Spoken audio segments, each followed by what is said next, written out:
ہو گیا تجھ سے خدا ناراض گئے، قبر سن لے آگ سے جائے گی بھئی، اللہ کے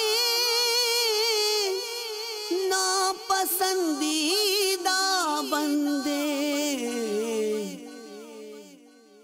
الحمد للہ رب العالمین والصلاة والسلام علی سید المرسلین، اما بعد فاعوذ باللہ من الشیطان الرجیم، بسم اللہ الرحمن الرحیم، الصلاة والسلام علیک یا رسول اللہ وعلی آلک واصحابک یا حبیب اللہ، الصلاة والسلام علیک یا نبی اللہ وَعَلَىٰ آلِكَ وَأَصْحَابِكَ يَا نور اللہ۔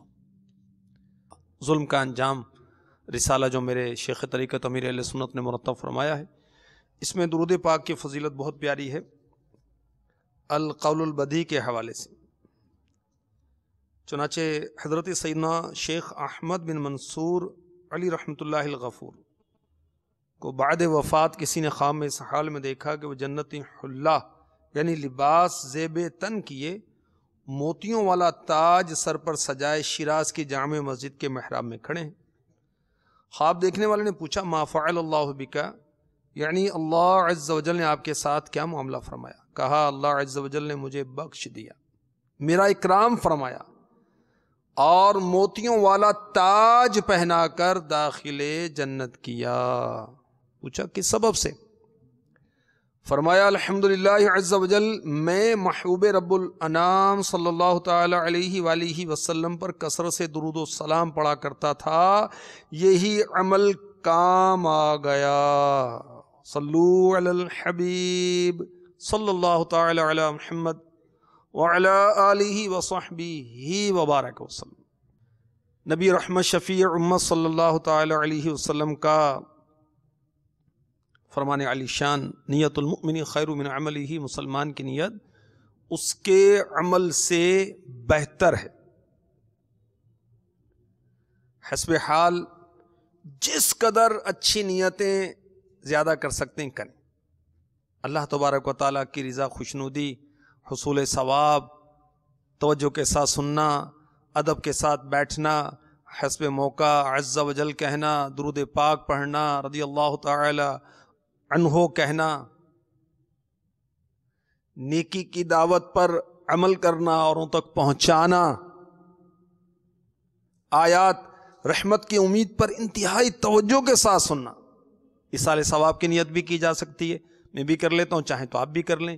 اور یہ مدنی پھول ذہن میں رکھیں کہ ایصال ثواب عمل سے پہلے بھی ہو سکتا ہے، عمل کے بعد بھی ہو سکتا ہے، فرض عمل ہو، واجب ہو، سنت ہو، مستحب ہو، سب کا ایصال ثواب کیا جا سکتا ہے۔ تو میں اس سلسلے کا ثواب اور اللہ تواب عز و جل کے کرم سے جو بھی نیکی میرے نام اعمال میں ہیں اسے اپنے آقا و مولا محمد الرسول اللہ صلی اللہ تعالی علیہ وآلہ وسلم کی پاک بارگاہ میں نظر کرتا ہوں، بوسیلہ رحمت للعالمین صلی اللہ تعالی علیہ وسلم، جملہ انبیاء و مرسلین علیہم الصلاۃ والسلام، صحابہ و صحابیات، اولیاء و اولیات، مسلمین و مسلمات کو پیش کرتا ہوں، بالخصوص اپنے پیر و مرشد شیخ طریقت امیر اہل سنت حضرت علامہ مولانا محمد الیاس ستار قادری رضوی ضیائی دامت برکاتہم العالیہ، آپ کے والدین، آپ کے بہن بھائی، آپ کے اعزاء اقربا اور آپ کی اولاد کے حق میں پیش کرتا ہوں۔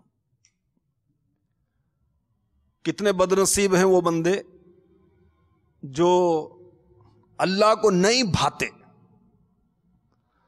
اللہ کو پسند نہیں ہے، وہ بندے کتنے بدنصیب ہیں جن سے ان کا مالک و مولا ناراض ہے۔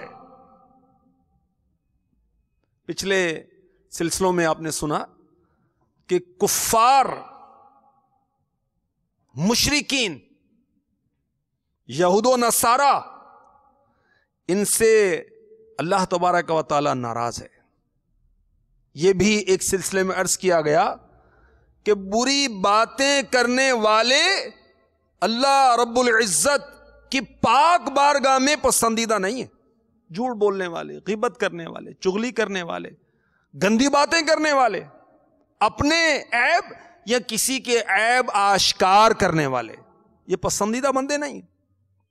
اسی طرح تکبر کرنے والے، مال کی وجہ سے، جمال کی وجہ سے، حسب نسب کی وجہ سے، کامیابیوں کی وجہ سے، طاقت کی وجہ سے، منصب کی وجہ سے، عہدے کی وجہ سے جو تکبر کرتے ہیں، حق قبول نہیں کرتے، مسلمانوں کو حقیر جانتے ہیں، اللہ پسند نہیں فرماتا. اور اسی طرح ناشکر گزار، نعمتیں پاتے ہیں طرح طرح کی اور اللہ کی بارگاہ میں شکر گزار نہیں بنتے، ایسے بندے بھی مولا تعالی کو پسند نہیں. اسی طرح ظلم کرنے والے بندے یہ بھی رب تبارک و تعالی کو پسند نہیں. تو آج کے سلسلے میں آپ کو عرض کروں گا کہ ظالمین اللہ کے ناپسندیدہ ہیں. ظالمین سے کیا مراد ہے؟ ظلم کرنے والے کون ہیں؟ ظلم کی تعریف کیا ہے؟ کچھ صورتیں بھی ظلم کی عرض کروں گا. اپنی جان پر جو ظلم کرتا ہے اسے بھی اللہ پسند نہیں فرماتا. تو سنیے، اللہ ظالموں کو پسند نہیں فرماتا. چنانچہ پارہ 3 سورہ آل عمران کی آیت نمبر 57 میں ارشاد ہوتا ہے، واللہ لا يحب الظالمین. ترجمہ کنز ایمان، اور ظالم اللہ کو نہیں بھاتے.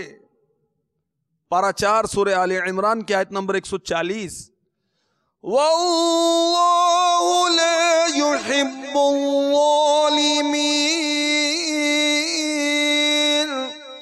ترجمہ کنز ایمان، اللہ دوست نہیں رکھتا ظالموں کو. قرآن کریم میں ظالم کافر کو بھی کہا گیا اور گناہ گار کو بھی. یہاں کافر مراد ہے کیونکہ مومن کے مقابلے میں بولا گیا. اس سے معلوم ہوا کہ کافر خواہ یعنی چاہے کتنے ہی نیک کام کرے خدا کا پیارا نہیں، کیونکہ وہ رب کا باغی ہے. یہ بات نور العرفان تفسیر میں مفتی احمد یار خان نعیمی رحمۃ اللہ تعالی علیہ نے لکھی. پارہ 25 سورہ شورا کی آیت نمبر 40 میں ارشاد ہوتا ہے، انہ لا يحب الظالمین.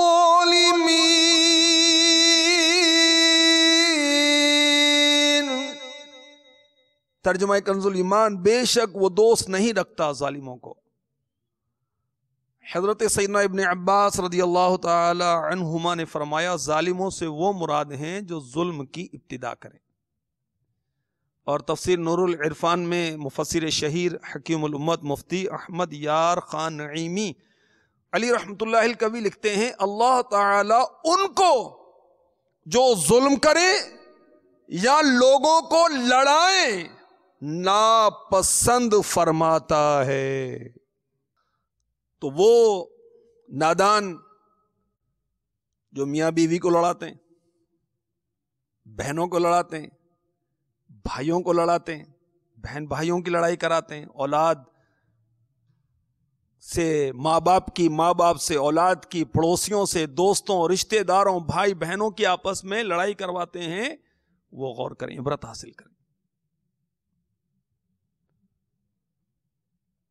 اب جو شخص ظلم کی ابتدا کرتا ہے اور جو مظلوم ہے وہ انتقام کے جوش میں اندھا ہو جاتا ہے، شریعت کو استغفر اللہ پسے پشت ڈال دیتا ہے. دونوں ظالم ہیں، ایک نے ظلم کیا، ابتدا کی، جس پر ظلم ہوا یہ ہے مظلوم. اب اس کو بھی جوش آیا اور انتقام کا ایسا جوش کہ اس نے بھی شریعت کی حدیں پھلانگ دیں. اب یہ دونوں ظالم ہو گئے. اور اللہ تبارک و تعالی کسی ظالم کو پسند نہیں فرماتا. اور جگہ جگہ فرمایا گیا اور اللہ راہ نہیں دکھاتا ظالموں کو. فرمایا وَيُضِلُّ اللَّهُ الظَّالِمِينَ، اور اللہ ظالموں کو گمراہ کرتا ہے. لعنت اللہ علی الظالمین، اللہ کی لعنت ظالموں پر. فرمایا وَبِئْسَ مَثْوَى الظَّالِمِينَ، اور کیا برا ٹھکانہ ناانصافوں کا. ایک جگہ فرمایا بے شک ظالموں کے لیے دردناک عذاب ہے. ایک جگہ ارشاد ہوا وَلَا يَزِيدُ الظَّالِمِينَ إِلَّا خَسَارًا، اور اس سے ظالموں کو نقصان ہی بڑھتا ہے. قرآن پاک میں ظالمین سے کفار اور مشرکین مراد ہے، لیکن ایمان والے ان کے انجام سے عبرت حاصل کریں. تو ظلم کرنے والا ہے نا، اس کو عقل نہیں. عقل ہوتی تو کسی پر ظلم کیوں ڈھاتا. چنانچہ شعب الایمان حدیث نمبر 7970، حضرت سیدنا عبید بن عمیر رضی اللہ تعالی عنہ بیان فرماتے ہیں پڑوسی کے حقوق میں سے یہ ہے کہ تم اپنی نیکی میں اس کو یاد رکھو، اس سے تکلیف دہ چیز دور کرو. اور قرابت کے حقوق میں یہ ہے جب رشتہ دار تم سے تعلق توڑے تو تم اس سے تعلق جوڑو. وہ تم کو محروم رکھے تو اس کو عطا کرو، اور وہ شخص معاف کرنے کا زیادہ مستحق ہے جو سزا دینے پر زیادہ قادر ہو. اور جو شخص اپنے سے کمزور پر ظلم کرے اس کی عقل بہت کم ہے. تو لوگوں پر ظلم کرنا گناہ ہے، دنیا کی بربادی، آخرت کی بربادی، اور رب تبارک و تعالی ناراض ہو گیا تو عذاب جہنم کا باعث بن سکتا ہے ظلم کرنا.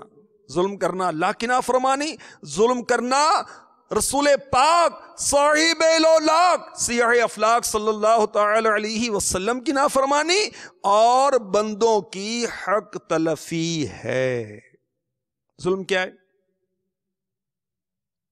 اس کے لغوی معنی ہے اندھیرا، تاریکی. اور شرعاً ظلم سے کیا مراد ہے؟ کسی کا حق مارنا، کسی کو غیر محل میں خرچ کرنا، کسی کو بغیر قصور کے سزا دینا. کسی چیز کو اس کی جگہ کے علاوہ کہیں اور رکھنا. حضرت سیدنا جرجانی قدس سرہ النورانی نے اپنی کتاب التعریفات میں ظلم کی تعریف یہ کی. اور مرآت جلد 6 صفحہ 669 میں مفتی احمد یار خان نعیمی رحمۃ اللہ تعالی علیہ لکھتے ہیں، عارفین فرماتے ہیں، اللہ والے فرماتے ہیں اللہ تعالیٰ نے ہم کو دل بخشا ہے اپنا ذکر، اپنی فکر، اپنی محبت کے لیے. جو کوئی اپنا دل اس کے علاوہ کسی کام میں صرف کرے وہ اپنے اوپر ظلم کرتا ہے.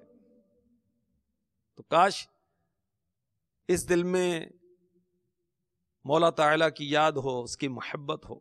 کاش رہوں مست و بے خود میں تیری ولا میں، پلا جام ایسا پلا یا الہی. میرے آقا صلی اللہ تعالی علیہ وآلہ وسلم نے ارشاد فرمایا ظلم قیامت کے دن تاریکیاں ہوگا. اس حدیث کی شرح میں مرآت جلد 6 میں قبلہ مفتی احمد یار خان نعیمی رحمۃ اللہ تعالی علیہ لکھتے ہیں ظلم خواہ کسی قسم کا ہو قیامت میں اندھیریوں کا باعث بنے گا. لہذا انصاف و عدل قیامت میں انشاءاللہ تعالی نور کا سبب بنے گا. دنیا آخرت کی کھیتی ہے، جو کچھ بو گے وہی کاٹو گے. مزید لکھتے ہیں کفر و شرک بھی ظلم ہے، گناہ و بدکاری بھی ظلم ہے، کسی کو ستانا بھی ظلم ہے. ان کے درجے مختلف ہیں. بدترین ظلم کفر شرک ہے، اس کے بعد دوسروں کا حق مارنا، اس کے علاوہ حقوق اللہ میں کوتاہی کرنا.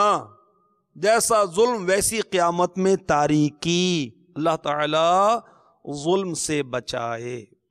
مدنی چینل کے ناظرین، ظلم جو ہے یہ ایمان کی بربادی کا سبب بھی ہو سکتا ہے۔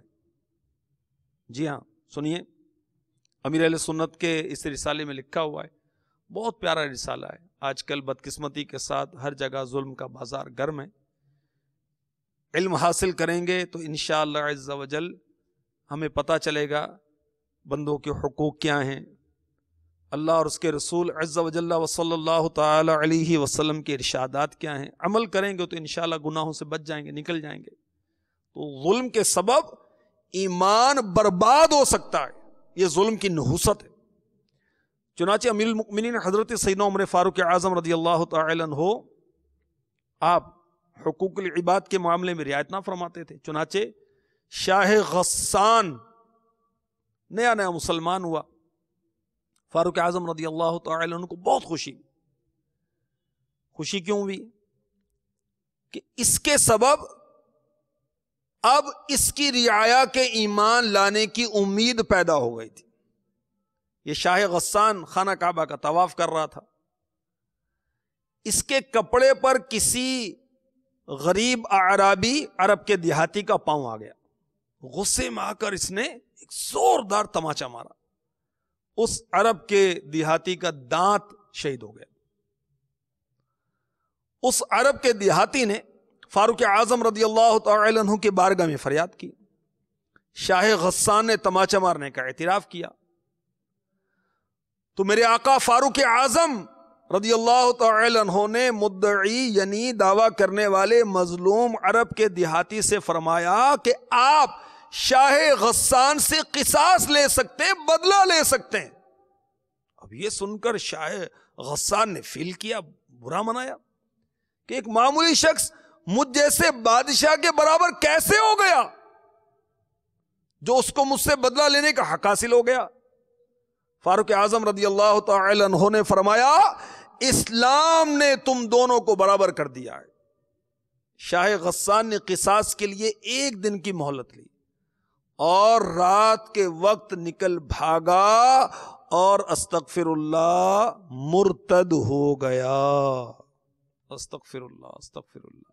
تنبیہ الغافلین میں ہے، حضرت سیدنا ابو بکر وراق رحمت اللہ تعالی علیہ فرماتے ہیں بندوں پر ظلم کرنا اکثر سلب ایمان کا سبب بن جاتا ہے۔ تنبیہ الغافلین میں ہی ہے۔ حضرت سیدنا ابو القاسم حکیم رحمت اللہ تعالی علیہ سے کسی نے پوچھا کوئی ایسا گناہ بھی ہے جو بندے کو ایمان سے محروم کر دیتا ہے؟ فرمایا بربادی ایمان کے 3 اسباب ہیں۔ نمبر 1 ایمان کی نعمت پر شکر نہ کرنا، نمبر 2 ایمان ضائع ہونے کا خوف نہ رکھنا، نمبر 3 مسلمان پر ظلم کرنا۔ تو ظالموں کے لیے کتنی سخت بات ہے اگر یہ سمجھیں کہ ظلم کرنے کے سبب ایمان بھی برباد ہو سکتا ہے۔ یا اللہ ہمارا ایمان سلامت رکھ، ہم مسلمان زندہ رہیں، مسلمان دنیا سے جائیں۔ یاد رکھیے میرے امیر اہل سنت فرمایا کرتے ہیں کہ دنیا میں قابل رشک وہی مومن ہے جو دنیا سے ایمان سلامت لے جانے میں کامیاب ہو گیا۔ مسلمان ہے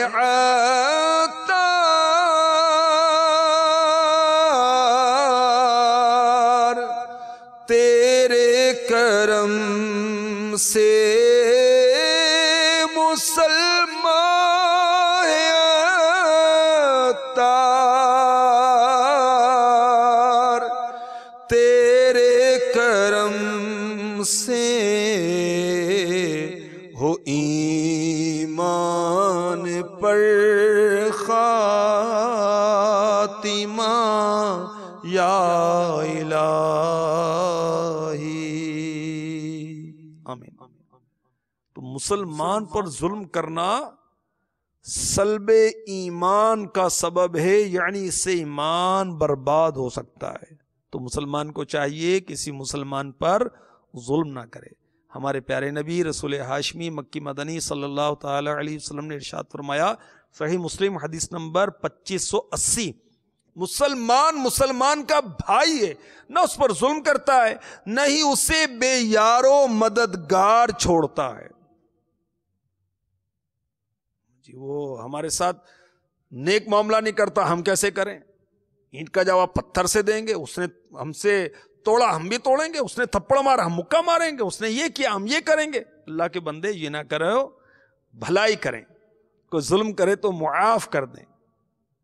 ہمارے پیارے آقا علیہ الصلوۃ والسلام نے ارشاد فرمایا، سنن ترمذی حدیث نمبر 2014، تم لوگ نقال نہ بنو کہ کہو اگر لوگ بھلائی کریں گے تو ہم بھی بھلائی کریں گے، اور اگر لوگ ظلم کریں گے تو ہم بھی ظلم کریں گے، لیکن اپنے نفس کو قرار دو کہ لوگ بھلائی کریں تو تم بھی بھلائی کرو، اور لوگ برائی کریں تو تم ظلم نہ کرو۔ قیامت کے روز اگر مظلوم کو نیکیاں ساری دے دی گئیں تو کیا کریں گے؟ تنبیہ المخترین میں حضرت سیدنا شیخ عبد الوہاب شعرانی قدس سرہ النورانی فرماتے ہیں، بسا اوقات ایک ہی ظلم کے بدلے ظالم کی تمام نیکیاں لے کر بھی مظلوم خوش نہ ہوگا۔ تو حج، نماز، روزہ، زکوٰۃ، صدقات، خیرات کیے جا رہے ہیں، اور مسلمانوں پر ظلم بھی کیے جا رہے ہیں، یہ سب قیامت کے روز جس پر ظلم کیا اس کو دے دی گئی تو کیا بنے گا؟ ظلم کا انجام بہت بھیانک ہے۔ صحیح بخاری شریف میں ہے، میرے آقا صلی اللہ تعالی علیہ وسلم نے ارشاد فرمایا، بے شک اللہ تعالی ظالم کو مہلت دیتا ہے یہاں تک کہ جب اس کو اپنی پکڑ میں لیتا ہے تو پھر اس کو نہیں چھوڑتا۔ یہ فرما کر مدینے کے تاجور صلی اللہ تعالی علیہ وسلم نے پارہ 12 سورہ ہود کی آیت نمبر 102 تلاوت فرمائی، سنیے، وَكَذَلِكَ أَخْذُ رَبِّكَ إِذَا أَخَذَ الْقُرَى وَهِيَ ظَالِمَةٌ إِنَّ أَخْذَهُ أَلِيمٌ شَدِيدٌ۔ ترجمہ کنز الایمان، اور ایسی ہی پکڑ ہے تیرے رب کی جب بستیوں کو پکڑتا ہے ان کے ظلم پر، بے شک اس کی پکڑ دردناک کر رہی ہے۔ تو دہشت گرد، لٹیرے، قاتل، مسلمانوں کو ناحق تکلیف پہنچانے والے عبرت حاصل کریں، اپنے انجام سے باخبر ہو جائیں۔ دنیا میں بھی جب قہر کی بجلی گرتی ہے تو یہ ظالم لوگ کتے کی موت مارے جاتے ہیں، اور امیر اہل سنت فرمایا کرتے ہیں یہ ڈاکو، یہ بدماش، یہ دہشت گرد عموماً جوانی میں ہی پار ہو جاتے ہیں۔ یہ لوٹ مار کرنے والے، ناحق قتل کرنے والے، یہ بہت پہلے پار ہو جاتے ہیں۔ اللہ کی پناہ، جب ظلم کیا جائے تو جس کو قدرت ہے اس سے مظلوم کی مدد بھی کرنی چاہیے۔ مظلوم کی مدد نہ کرنی یہ درست نہیں۔ میرے آقا صلی اللہ تعالی علیہ وسلم نے ارشاد فرمایا، الترغیب والترہیب حدیث نمبر 3421، اللہ تبارک و تعالی ارشاد فرماتا ہے، مجھے میری عزت و جلال کی قسم، میں جلدی یا دیر میں ظالم سے بدلہ ضرور لوں گا، اور اس سے بھی بدلہ لوں گا جو باوجود قدرت مظلوم کی امداد نہیں کرتا۔ تو قدرت ہے، قادر ہے، مظلوم کی مدد کرنے پر اسے مدد کرنی چاہیے۔ شارح بخاری نزہۃ القاری میں حضرت مفتی شریف الحق امجدی علیہ رحمت اللہ القوی فرماتے، یاد رہے مسلمان کی مدد کرنے والے کے حال کے اعتبار سے کبھی فرض ہوتی، کبھی واجب، کبھی مستحب۔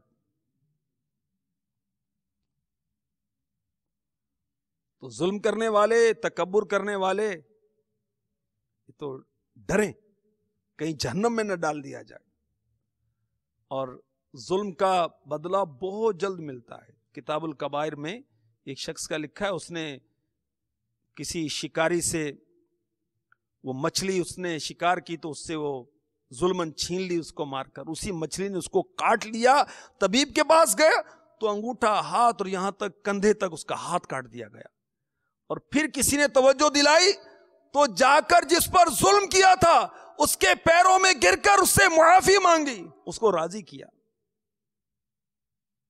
اللہ کی پناہ، ایک بادشاہ کی حکایت لکھی کہ اس نے عالی شان محل بنوایا، پھر جب اس کا وزٹ کیا محل کے اندرونی حصے میں، بیرونی میں، تو ایک بڑھیا کی جھونپڑی نظر آئی، تو بادشاہ نے اپنے سپاہیوں کو حکم دیا، اس نے جھونپڑی گرا دی۔ وہ بڑھیا غریب عورت موجود نہ تھی، جب وہ آئی کیا دیکھتی کہ جھونپڑی ملیا میٹ ہے، بڑی غمگین ہوئی۔ لوگوں نے بتایا کہ بادشاہ نے گرائی، اللہ کی بارگاہ میں دعا کی، یا رب جس وقت میری جھونپڑی توڑی جا رہی تھی، گرائی جا رہی تھی، میں موجود نہیں تھی، لیکن میرے مولا تو ہر چیز دیکھتا ہے، تیری قدرت تو ہر شے کو محیط ہے، میرے مولا تیرے ہوتے ہوئے تیری ایک عاجز بندی کی جھونپڑی توڑ دی گئی۔ اس بڑھیا عورت کی آہوزاری اور دعا قبول ہوئی۔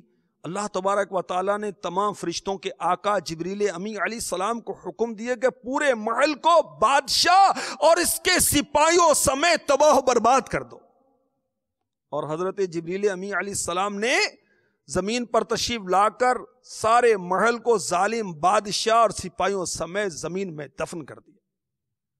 اللہ اکبر، اللہ اکبر۔ اللہ ہمیں ظالموں سے بچائے، ظلم سے بچائے۔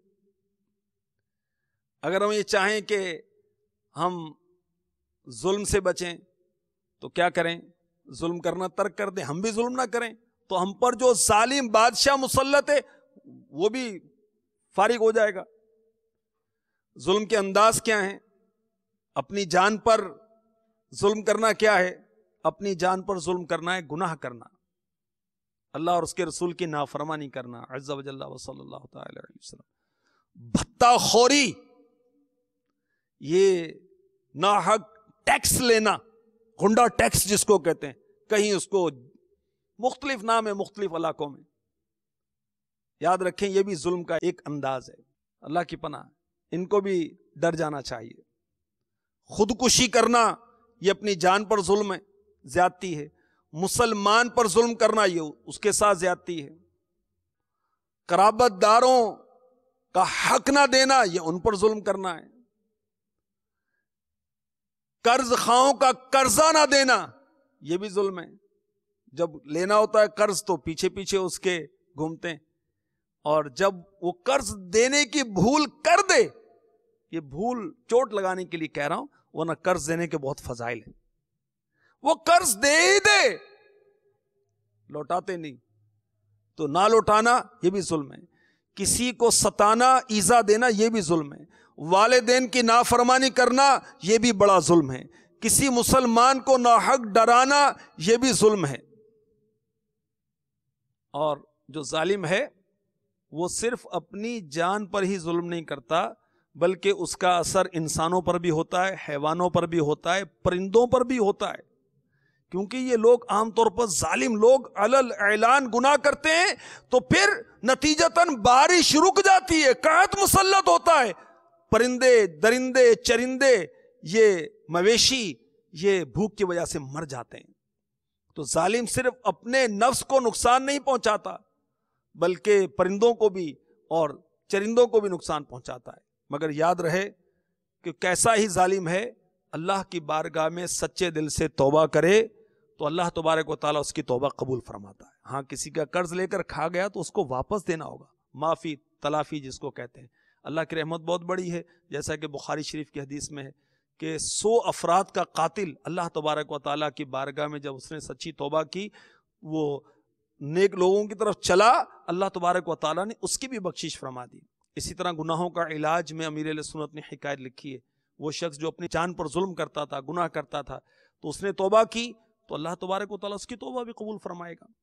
تو اللہ تبارک و تعالیٰ ہمیں ظلم سے بچائے، نہ ہم اپنی جان پر ظلم کریں، نہ اولاد پر ظلم کریں، نہ ناحق کسی کا قرضہ لے کر دبائیں، اسی کو تھپڑ مار دیا، اس کو لات مار دی، اس کو ٹکر مار دی، وہ بدماشی کرنے مزہ آتا ہے۔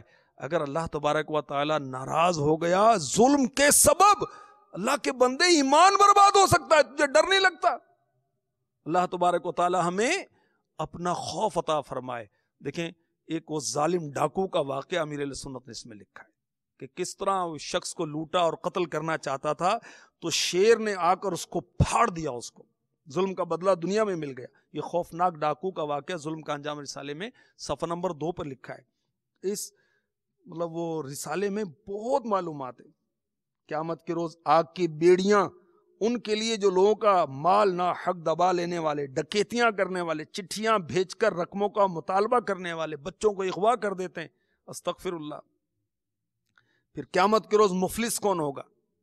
دیکھیں یہ لکھا ہوا ہے، بڑی نیکیاں لے کر گیا لیکن گالیاں دیتا ہے، تہمتیں لگاتا ہے، مال کھا لیا، خون بہا دیا، اس کو مارا، تو نیکیاں مظلوم کو دے دی جائیں گی اور اللہ اکبر مظلوموں کی خطائیں لے کر ظالم پر ڈال دی جائیں گی اور پھر اس ظالم کو آگ میں پھینک دیا جائے گا۔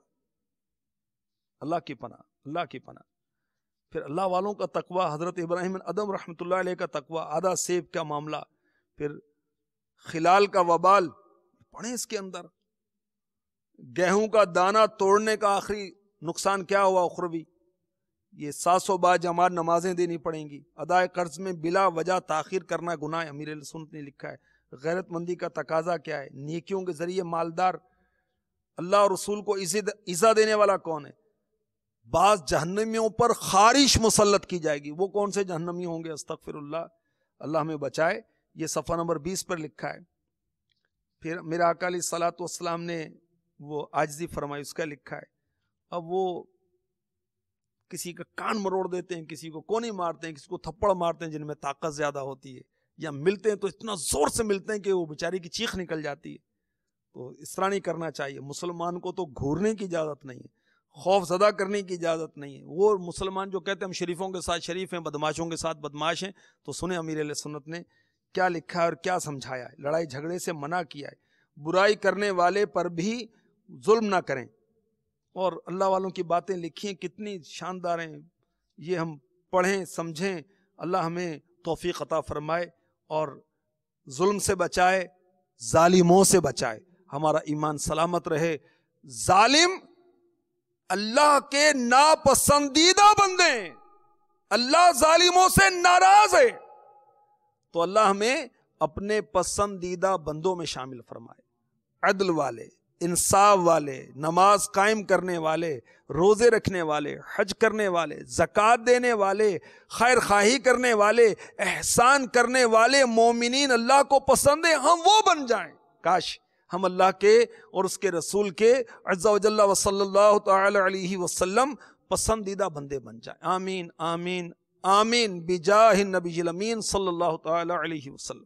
ہو گیا تجھ سے خدا ناراض گئے، قبر سن لے آگ سے جائے گی بھر۔